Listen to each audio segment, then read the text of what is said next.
जय बोलो शक्ति सहित भगवती को,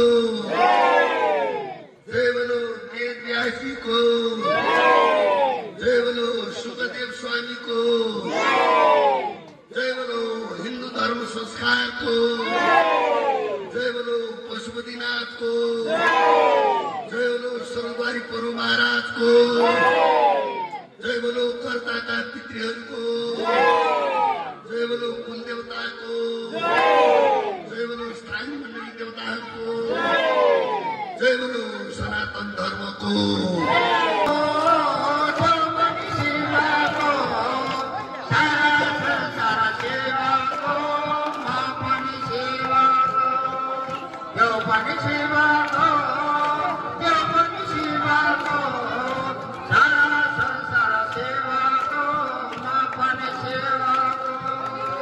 Yo, Pani Krishna.